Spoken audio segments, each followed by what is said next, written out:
I don't think the huge number of studies that recommend vitamin D has been publicized anywhere near enough. Right before I got here, I was talking to one of my constituents back home, a bright, well-informed person. He was surprised that vitamin D can be used to reduce the mortality rate from the COVID. And I want to go over some of the things that have been determined about vitamin D. We have had many universities doing studies.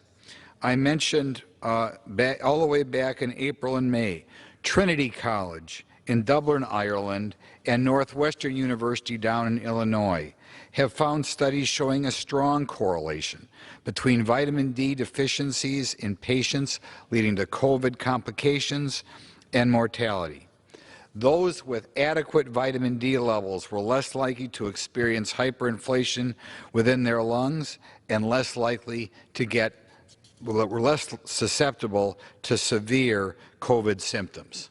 Recently in September, the University of Chicago Medicine and University of Boston Medicine both conducted research studies substantiating the preliminary evidence between the correlation between vitamin D deficiencies and even getting COVID-19. Professors at Harvard have also published articles highlighting vitamin D's benefits for respiratory health and mentioning the connection between vitamin D and COVID-19 as quite compelling. European health professionals, and right now the UK, they have upped their recommendation for vitamin D among their citizens, something that it's high time our professionals were more aggressive in doing. In late October, as part of a study in the Journal of Clinical Endocrinology and Metabolism, researchers looked at 216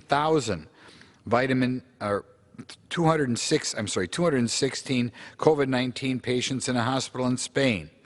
Over 80% of the patients were deficient in vitamin D if they had severe COVID.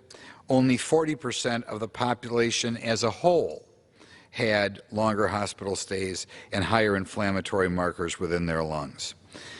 You look at this again and again and again, the researchers talking about the correlation between adequate levels of vitamin D and not having as much mortality or serious things happening, and you wonder why our public health professionals and the CDC is not talking about this more as they should. I know a couple months ago, finally, Dr. Fauci talked about evidence of vitamin D's benefits after waiting months and months for it. He finally talked about it, but he only talked about it on some interview with a Hollywood personality.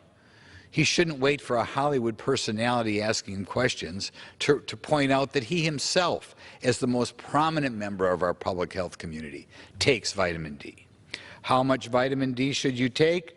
I've talked to different doctors, and by the way, I come to this conclusion not just by looking at the plethora of research studies done by colleges and universities around the world, but by talking to individual doctors. Right before coming up here, I talked to a doctor from my district who routinely every day takes 5,000 international units of vitamin D.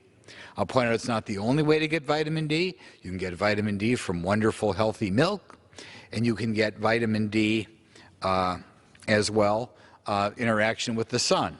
Sadly, during a lot of this coronavirus, people have been encouraged to stay inside rather than outside and getting the sun, which would actually increase your vitamin D levels. I would ask Dr. Fauci and the CDC and the NIH and public health professionals across the country, when you begin to tell people what you can do to save yourself or save your loved ones, make sure they're taking their vitamin D.